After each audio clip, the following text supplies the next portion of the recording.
Part 1. Background. The nuclear race in the shadows.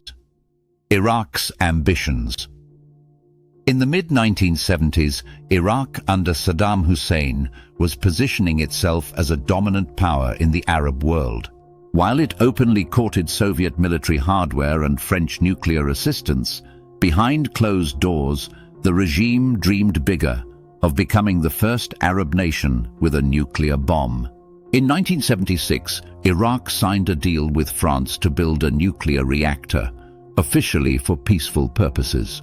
The 70-megawatt light water reactor named Osirak was to be built near the town of Al-Tuwaitha, just southeast of Baghdad. France would supply the enriched uranium.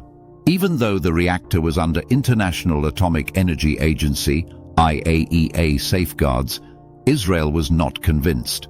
Israeli intelligence, especially Mossad, began monitoring every shipment, every scientific exchange, every French engineer who traveled to Baghdad. What they discovered was deeply troubling. The existential threat to Israel, a nuclear Iraq, especially under Saddam's command, was not just a strategic concern, it was an existential threat. Saddam had openly vowed to burn half of Israel with chemical and biological weapons, and the potential addition of nuclear capability made those threats unbearable.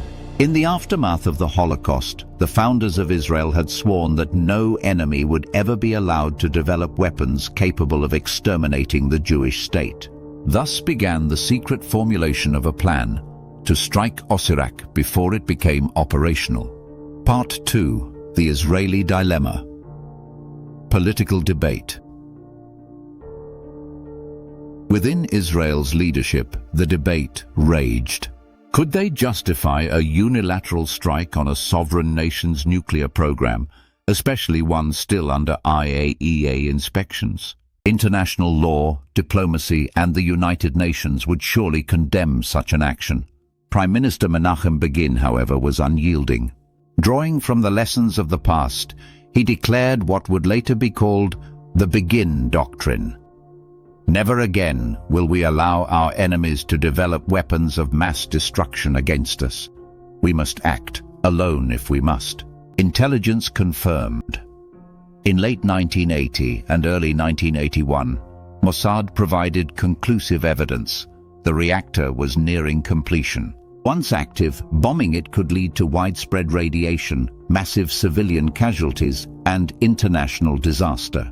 The window for safe action was closing fast. Thus, a decision was made in utmost secrecy. Operation Opera would proceed. Part 3. Preparing for war.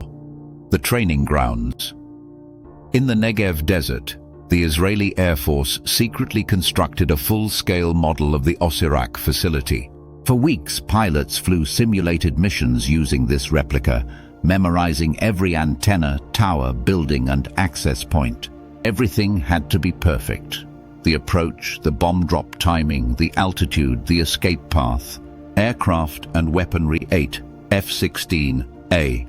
Fighting Falcons, each carrying two 2,000-pound unguided Mark 84 bombs, F-15A. Eagles, providing air cover in case of Iraqi interception. Extra fuel tanks and minimal payload to maximize range. The mission would require flying nearly 2,000 kilometers round trip beyond standard combat radius without aerial refueling. They had one shot. Part 4. The flight to Baghdad. Takeoff F-15 and F-16. On June 7, 1981, around 3:55 p.m., the jets took off from Etzion Air Base. Pilots were informed of the true nature of their mission just moments before takeoff. Emotions ran high. Some pilots felt pride, others fear. One reportedly whispered a prayer as the engines roared. Low-level stealth. The jets flew at altitudes as low as 100 feet, hugging the earth to avoid radar detection. The route crossed Jordan and Saudi Arabia, nations unaware of the intrusion. One pilot later recalled, "It was like flying blind through the belly of the beast.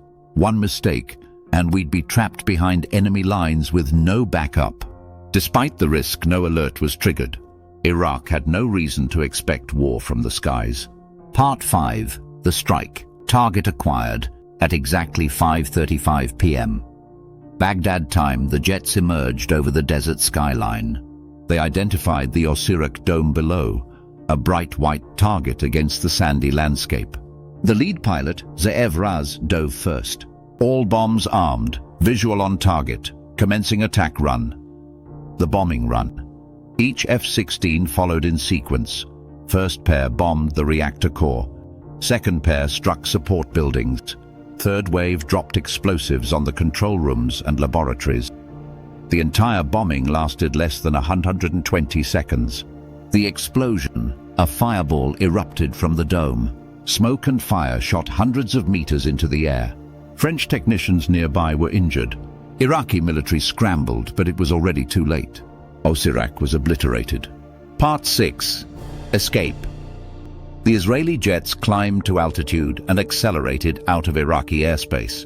No Iraqi fighters scrambled in time. Iraqi radar was still registering what had happened. One pilot years later said, "There was a moment of silence in the cockpit. Not from fear, but from awe. We had just changed the course of history." They landed safely at Etzion with not a scratch. Part 7. Global fallout. World condemnation. The United Nations Security Council held an emergency meeting. Resolution 487 condemned Israel and demanded reparations. France was outraged. But privately, many Western leaders, especially in the US and UK, expressed quiet support. Israel had done what no one else dared. It had prevented a nuclear-armed Iraq. Begin's statement. In a televised address, Menachem Begin declared, "We acted to ensure the survival of our children. We will not apologize for preventing genocide." Part 8. Legacy of the strike. Military impact Operation Opera became a textbook example of preemptive strategy. It influenced countless future operations, including the 2007 Israeli strike on a suspected Syrian reactor. Moral debate: was it legal? Was it ethical? These questions still linger. But the reactor was never rebuilt. Iraq's nuclear program was set back by decades. Saddam would never achieve nuclear capability. A message to the world: for Israel, the strike was a warning. We will strike first, strike hard, and strike with precision.